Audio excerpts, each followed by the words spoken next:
আজকের ভিডিওতে বিশেষ করে আলোচনার বিষয় যেটা হবে সেটা হচ্ছে যে পোশাক, যেটা নারীদের পোশাক।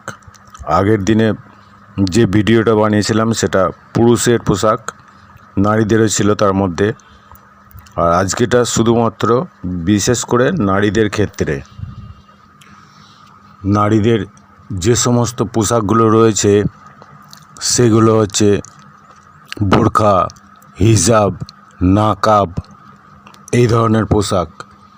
মুখ বেঁধে চোখগুলোকে শুধুমাত্র বার করে রেখে দেয়, যাতে করে তার বাবা মায়েরাও যাতে না চিনতে পারে যে আমার মেয়ে বা আমার বোন বা আমার কোনো কাজিন কারোর সঙ্গে যাচ্ছে, যে ওটা আমার কাজিন না মেয়ে না বোন, যাতে করে চিনতে না পারে সেই জন্য ওরা চোখ দুটো শুধু বার করে রেখে দেয়। তো এই ধরনের এই সংস্কৃতি নিয়ে যারা চলে তারা এক নম্বর প্রতারক। তারা হচ্ছে সমাজের প্রতারক, অর্থাৎ নিজের গার্জেনকে ধোঁকা দিয়ে তারা নোংরা কাজে লিপ্ত হতে যাচ্ছে। যাদের বিয়ের বয়স হয়নি তারাও দেখা যাচ্ছে অনেকটাই দেরি আছে, তবুও সেই চোখ দুটো বার করে রেখে যাচ্ছে।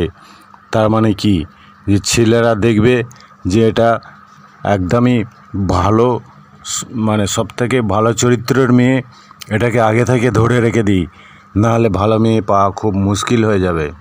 সেই জন্য ওরা সেজে গুজে মানে শুধুমাত্র চোখগুলোকে বার করে রেখে দেয়, তাও চোখের ভুরুগুলোকে চেঁচে সরু সরু করে একদম সুন্দর করে রেখে দেয়। চোখের আকৃতিটা, সৌন্দর্যটা বেশি আকর্ষণ করে মানুষকে, পুরুষকে, সেই জন্য চোখগুলো শুধু বার করে রেখে দেয়। আর যারা সেজে গুজে মেকআপ করে বেরোয় সেগুলো আবার, যেগুলো বড় নারী অর্থাৎ বিবাহিতা, বয়স হয়ে গেছে, ছেলেপুলে বড় হয়ে গেছে, তারাও এমনভাবে স্টাইলিশ করে, এমনভাবে সেজে গুজে থাকে, স্মার্টনেস হয়ে যায়, যেন মনে হবে এ একজন ছোট মেয়ে, অর্থাৎ যেন মনে হয় বেবি সেজে ঘুরে বেড়ায়। এইভাবে সেজে গুজে নিজেকে স্মার্টনেস হয়ে, স্টাইলিশ হয়ে ঘুরে বেড়ানোর কোনো দরকারই নেই। মেকআপ করে আলখেল্লা ড্রেস পরে বাইরে বের হওয়া মানে পুরুষের সেক্সটাকে উত্তেজিত করা ছাড়া অন্য কিছু নয়। নারীদের পুরুষকে উত্তেজিত করার কোনো অধিকার নেই। যদি অতি সাধারণভাবে যে কোনো সাধারণ ড্রেস পরিধান করে বাইরে বেরোলে তাতে কোনো সমস্যা হয় না। এখনকার মেয়েরা হিজাব নাকাব পরছে, যে হিজাব নাকাজ না পরলেও সে কোনো পুরুষ উত্তেজনায় গাছে উঠে যাবে না। ওরা তো জানে যে মেয়েরা মেকআপ স্টাইলিশ না করলে তো পুরুষের উত্তেজনাকে ঠেকানো যায় না। অথচ আল্লাহ কোরআনে বলছে যে লিবাসুত তাকওয়া, অর্থাৎ আল্লাহর ভয়ে নিজেকে সাবধানে রাখা, সতর্ক রাখা, নিজের অন্তরকে সাবধানে রাখা, সতর্ক রাখা, এটি হচ্ছে সর্বোত্তম পোশাক। তাহলে এই আলখেল্লা ড্রেসগুলো পরার কোনো প্রয়োজনই হয় না। আর কোরআনের মধ্যে যে পোশাকগুলোর কথা আল্লাহ রচনা করেছেন সেগুলো সূরা আরাফ 26 নম্বর আয়াতে বলছেন যে হে আদম সন্তান, আমি তোমাদের জন্য পোশাক অবতীর্ণ করেছি যা তোমাদের লজ্জাস্থানকে আবৃত করে। তাহলে লজ্জাস্থানকে আবৃত করে, পুরুষের লজ্জাস্থান কোমরের নিচে, আর নারীর লজ্জাস্থান বক্ষে আর কোমরের নিচে, দুই জায়গায়। এই দুটোকে আবৃত করে, সেটা আল্লাহ খোদ কোরআনের মধ্যে রচনা করেছেন আরাফ সূরার 25 নম্বর আয়াতে। যে কোনো অনুষ্ঠানের মধ্যে যদি দেখা যায় যে সেখানে 5000 লোকের সমাগম হয়, তার মধ্যে নারীর সংখ্যা সবথেকে বেশি দেখা যায়। আর যতগুলো নারী তত রকমের মেকআপ, সিঙ্গার, স্টাইলিশ, এমনকি নামালিকা থেকে আদা বুড়ি পর্যন্ত এগুলো শুধুমাত্র পুরুষকে উত্তেজিত করার উদ্দেশ্য ছাড়া অন্য কিছু নয়। কিন্তু পুরুষদের ক্ষেত্রে এই বাড়াবাড়ি প্রতিযোগিতা দেখা যায় না। আজাব সূরার 32 নম্বর আয়াতে আল্লাহ বলছেন যে তোমরা অন্য নারীদের মতো নও, যদি তোমরা আল্লাহকে ভয় করো তবে পুরুষদের সাথে কোমল আকর্ষণীয় ভঙ্গিতে কথা বলো না, ফলে সে ব্যক্তি কুবাসনা করে আর যার অন্তরে ব্যাধি রয়েছে সে তোমার সঙ্গে সঙ্গত কথাবার্তা বলবে, তাদের সঙ্গে সঙ্গত কথাবার্তা বলবে। তাহলে পুরুষের সঙ্গে যখন কথা বলবে তখন কোমল ও আকর্ষণীয় ভঙ্গিতে কথা বলতে আল্লাহ নিষেধ করেছেন। পোশাকের বিষয়গুলো সূরা ইউসুফে আল্লাহ কোরআনের মধ্যে রচনা করেই দিয়েছেন।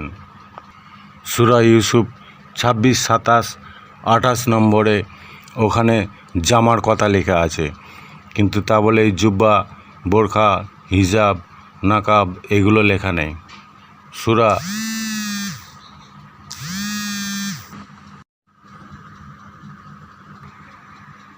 সূরা নূরে 31 নম্বর আয়াতে আল্লাহ বলছেন যে ঈমানদাররা তাদের নারীদেরকে বলুন তারা যেন তাদের দৃষ্টিকে নত রাখে এবং তাদের যৌনাঙ্গের হেফাজত করে, অর্থাৎ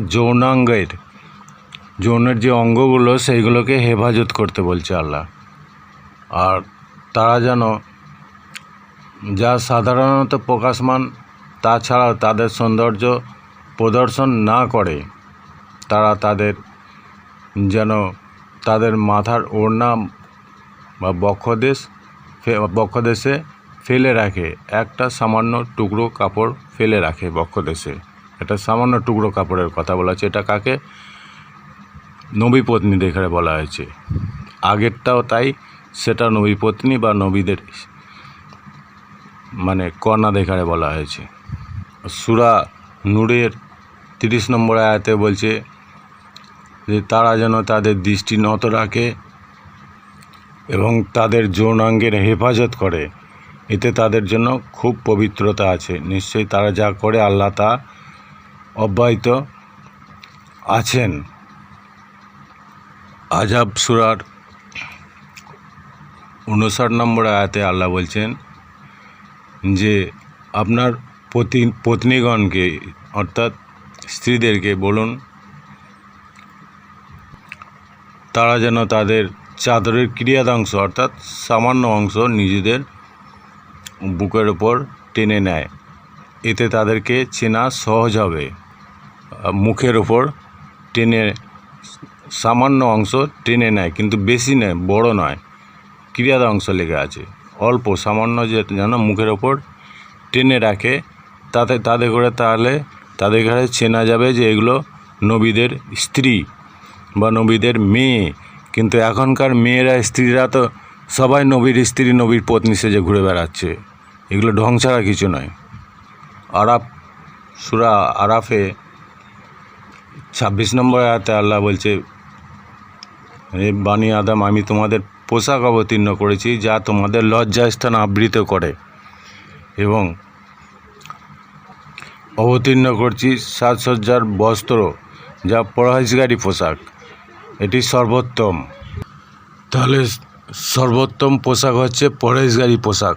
সেই পরহেজগারী পোশাকটা হচ্ছে লেবাসুত তাকওয়া, অর্থাৎ আল্লাহর ভয়ে নিজেকে সাবধানে এবং সতর্কে রাখা, নিজের অন্তরকে সাবধানে রাখা, সতর্ক রাখা, এটা হচ্ছে লেবাসুত তাকওয়া।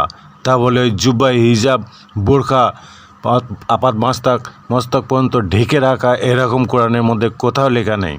যেটা করছে গায়ে জোরে, এগুলো বাড়াবাড়ি করছে। কোরআন থেকে যারা বাড়াবাড়ি করে বা ছাড়াছাড়ি করে তাদেরকে আল্লাহ কোরআনে বলছে ইহুদি নাসারা। তাহলে এখন তো দেখা যাচ্ছে এই মুসলমান নামে মুখোশধারীগুলো ইহুদি নাসারা। কোরআনের মধ্যে দাড়ি বা জুব্বা, হিজাব, বোরখা, নাকাব এইগুলো তো কোরআনের মধ্যে কোথাও লেখা নেই। এগুলো বাড়াবাড়ি করছে কোরআনের বাইরে। কোরআন হচ্ছে সম্পূর্ণ একটা কিতাব, পরিপূর্ণ কিতাব, যাতে কিচ্ছু লিখতে বাকি রাখিনি। এরপরেও যেটা কোরআন ছেড়ে যারা বাড়াবাড়ি করছে, লাওয়াল হাদিসের দিকে যাচ্ছে, মানুষের রচনার দিকে যাচ্ছে, সেগুলো আল্লাহর বিধান থেকে বাড়াবাড়ি এবং ছাড়াছাড়ি করছে, তাদেরকে আল্লাহ বলছে ইহুদি নাসারা। ইহুদি নাসারা আলাদা অন্য কোনো জাত নয়, এই মুখোশধারী শয়তানগুলোই হচ্ছে ইহুদি নাসারা। আপনি যদি কোনোদিন সৌদি আরবের জেলে যান, জেলে কারাগারে, সেখানে দেখবেন সব মানুষের একই রকম পোশাক, সবাই জুব্বা পরে আছে। সেখানে চোর, ডাকাত, খুনি, ব্যভিচারী, প্রতারক সবাই আছে। যত রকমের শয়তানি কাজ করেওয়ালা মানুষ, যত রকমের শয়তানি বুদ্ধি প্রতারক, সবগুলো জুব্বা পরে আছে। তাহলে সবাই কি তারা পরহেজগার নাকি? তাহলে জেলের ভেতরে কেন বন্দি হয়ে আছে? এছাড়াও সৌদি আরবের সমস্ত জাতেদের লোকেদের আর নারীদের পোশাক একই রকম। তাহলে কি এগুলো ইসলামী ড্রেস? সব জাতের লোকের পোশাক যদি একই হয় তাহলে এটা ইসলামী ড্রেস নয়। সূরা আহজাবে 30 নম্বর আয়াতে আল্লাহ বলছেন যে, হে নবীপত্নীগণ, তোমাদের মধ্যে কেউ প্রকাশ্য অশ্লীল কাজ করলে তাকে দ্বিগুণ শাস্তি দেওয়া হবে। এটা আল্লাহর জন্য সহজ। এগুলো শুধুমাত্র নবীপত্নীদের ঘাড়ে বলা হয়েছে, আর কাউকে নয়। আর ওই আহজাব সূরার 32 নম্বর আয়াতেও সেই নবীপত্নীগণকে বলছে যে, হে নবীপত্নীগণ, তোমরা অন্য নারীদের মতো নও। যদি তোমরা আল্লাহকে ভয় করো তবে পুরুষদের সাথে কোমল আকর্ষণীয় ভঙ্গিতে কথা বলো না। তাহলে যে ব্যক্তির মনের মধ্যে কুবাসনা আছে, তার যার অন্তরে ব্যাধি রয়েছে, তাদের সঙ্গে সঙ্গত ছাড়া, ন্যায়সঙ্গত ছাড়া তাদের সঙ্গে কথাবার্তা বলবে না।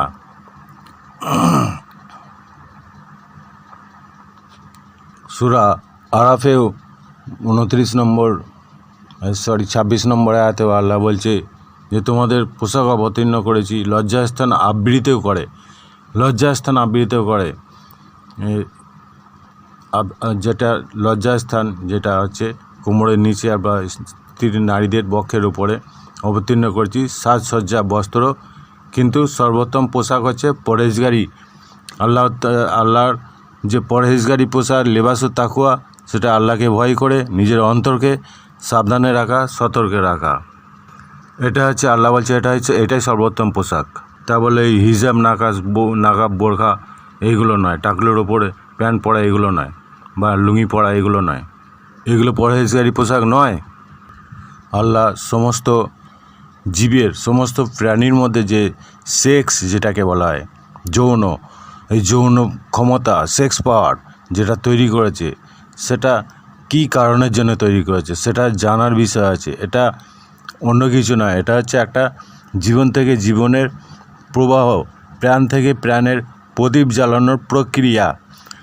সেক্ষেত্রে পুরুষের সেক্সকে উত্তেজনাটা এতটাই তীব্রতা সৃষ্টি করেছেন, যেটা নারীদের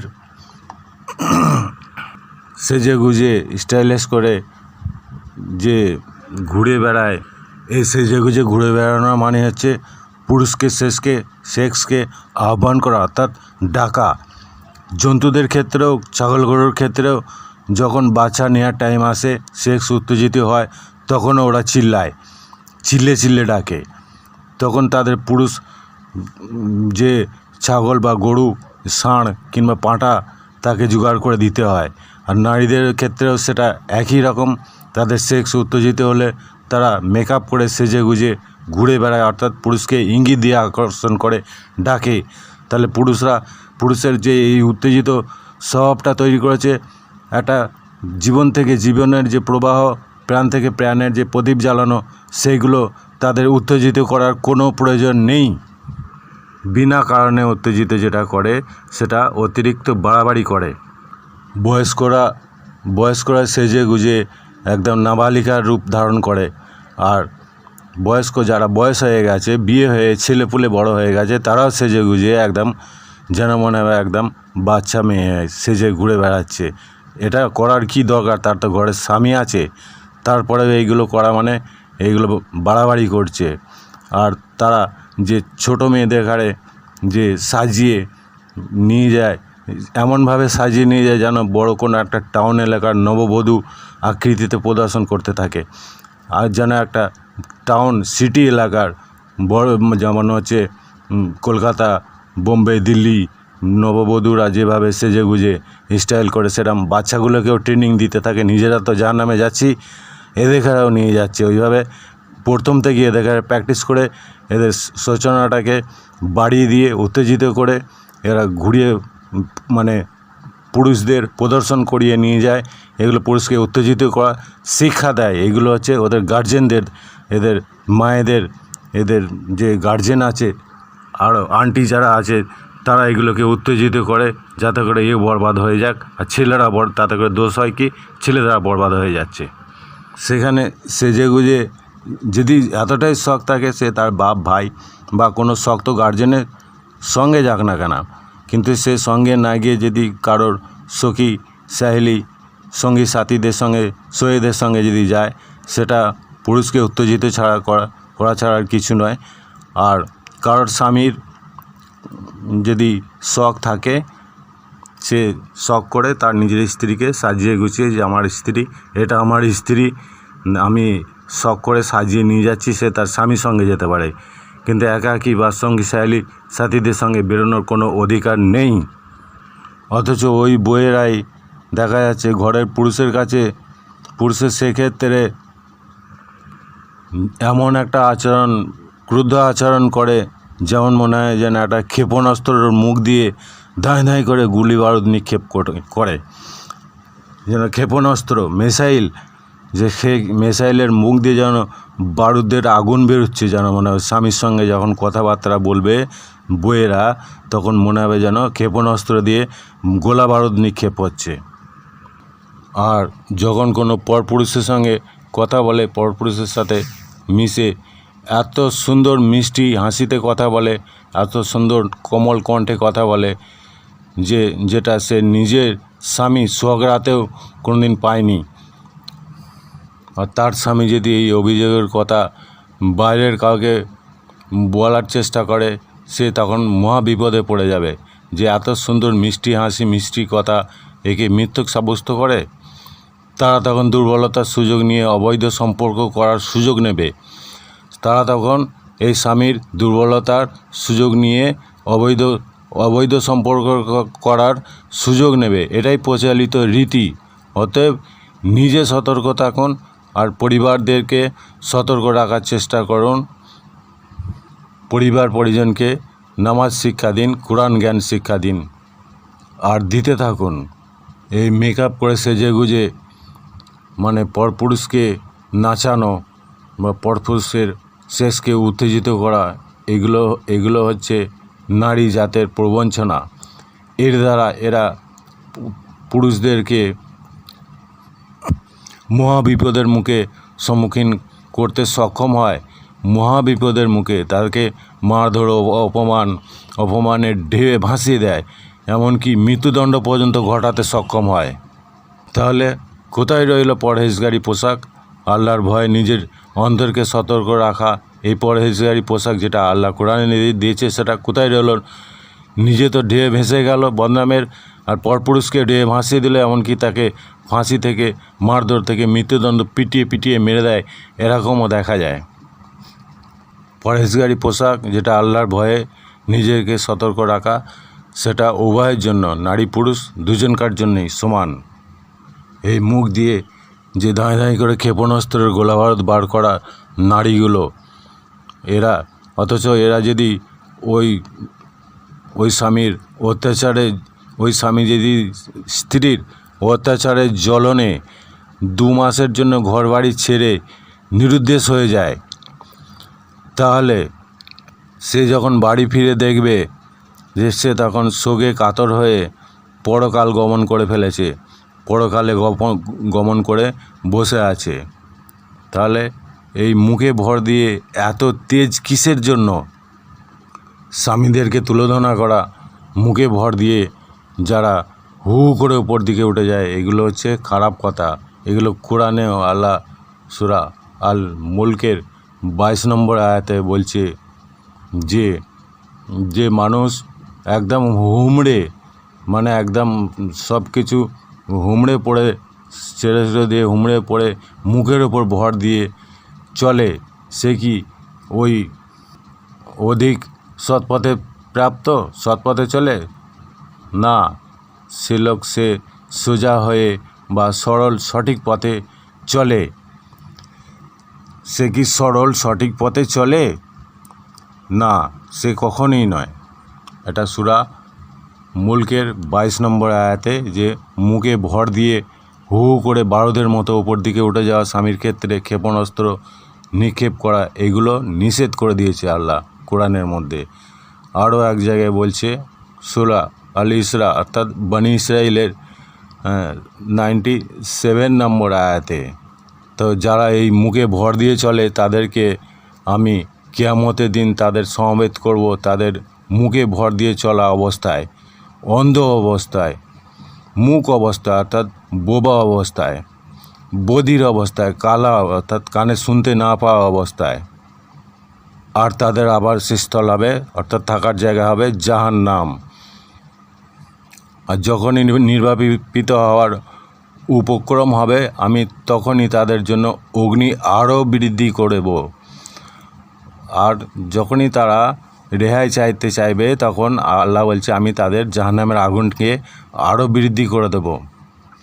সূরা আহজাবে যেটা 33 নম্বরে বললাম সেটা তোমরা গৃহান্তরে অবস্থান করো, অর্থাৎ গৃহে বন্দি করে থাকা, বন্দি করে রাখার কথা বলছে। মূর্খ যুগের অনুরূপ নিজেদেরকে প্রদর্শন করো না। তাহলে মূর্খতা যুগের অনুরূপ মানে ওই রকম নিজেদেরকে প্রদর্শন দেখানোর জন্য করো না।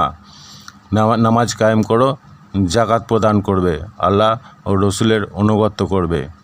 এগুলো হচ্ছে এইগুলো যদিও এগুলো নবী পত্নীগণদের ঘরে বলা হয়েছে, সাধারণ নারীদেরকে বলেনি যে গৃহবন্দী করে রাখার কথা।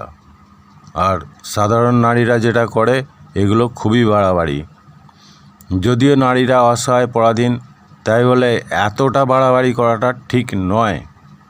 যাদের প্রয়োজন নেই, যাদের বিয়ে হয়নি কিংবা যাদের বিয়ে হয়ে গেছে তাদেরও কি, যাদের বিয়ের অনেক সময় বাকি আছে আর তারাও কি এরকম সেজেগুজে পুরুষকে উত্তেজিত করবে? আর যাদের বিয়ে হতে অনেক দেরিও আছে তারাও এরকম সেজেগুজে এরকম পুরুষকে উত্তেজিত করবে?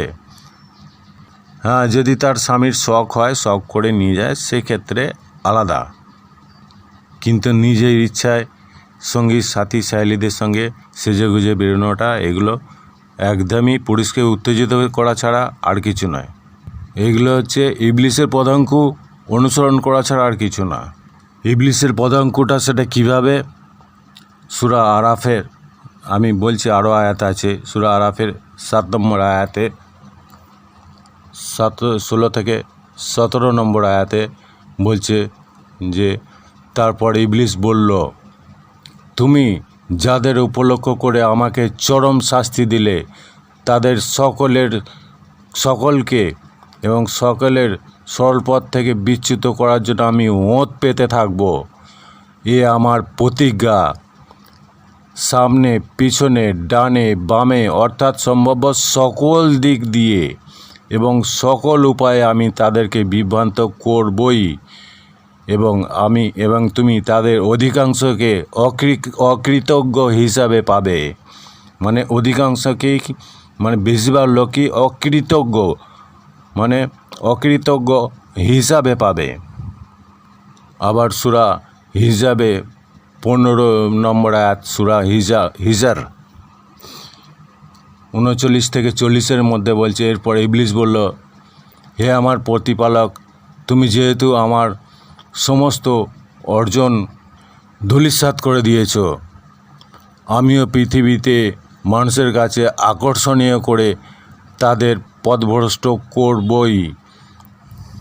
আর আমার কবল থেকে শুধুমাত্র তারাই রক্ষা পাবে যারা তোমার সত্যিকারের বান্দা।